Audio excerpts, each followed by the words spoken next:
महिला मानक पई आसिला बड़ खुशी खबर। एबे मिलिबा पई जाउची मासिकु 7,000 टंका।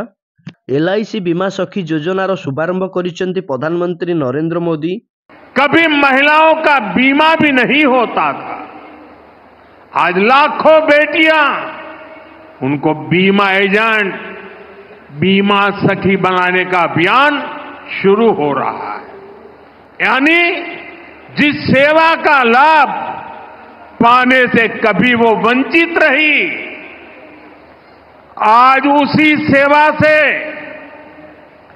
दूसरे लोगों को जोड़ने का जिम्मा उन्हें दिया जा रहा है। बीमा सखी योजना के तहत 2 लाख महिलाओं को रोजगार के अवसर देने का लक्ष्य है। बीमा सखी कार्यक्रम के माध्यम से 10वीं पास बहनों बेटियों को ट्रेनिंग दी जाएगी, उन्हें 3 साल तक आर्थिक मदद भी दी जाएगी,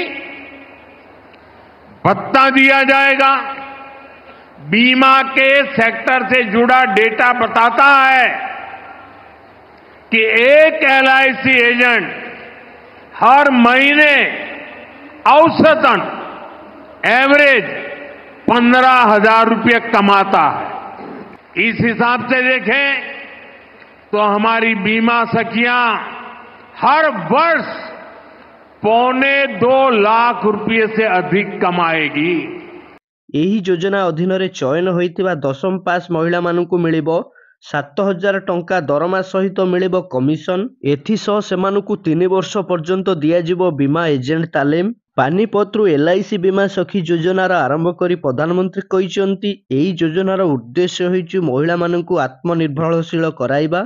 18 वर्षरू आरंभ करी 70 वर्ष बयस पर्यंत जेकोसी महिला ए योजना पई आवेदन करि परिबे।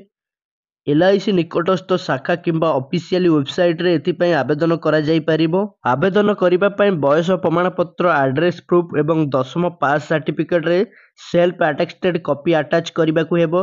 योजना अधीन रे चयन होई जिबा परे 3 वर्षर तालीम अवसर प्रथम वर्ष 7,000, द्वितीय वर्ष 6,000 एवं तृतीय वर्ष 5,000 टंका मासिक दरमा दियाजिबो। प्रति बीमा सहित महिला मानकु कमिशन भी मिलिबो। बीमा टार्गेट पूरण कले सेमानकु दरमा एवं कमिशन सह बोनस भी दियाजिबो। एलआईसी बीमा सखी योजना अधीन रे देशव्यापी 2 लाख महिलांकु चयन करा जाई सेमानकु एलआईसी एजेंट तालीम दियाजिबो। योजनार प्रथम पर्यायर 35,000 महिला को बीमा एजेंट भाव रोजगार दियाजिबो। एहा परे आउ 50,000 महिलांकु योजना अंतर्गत रोजगार मिलिबो। जो महिला बा बीमा सखी ग्रेजुएट होइतिबे सेमानंकु एलआईसी रे डेवलपमेंट ऑफिसर भूमिका रे कार्य करिबा पई सुयोग मिलिबो। केउनोसी एलआईसी एजेंट बा कर्मचारी संपर्क ये योजना पई आवेदन करि परिबे नाही। एलआईसी केउनोसी पूर्वतन कर्मचारी एवं पूर्वतन एजेंट बा वर्तमानर एजेंट माने भी आवेदन करि परिबे नाही।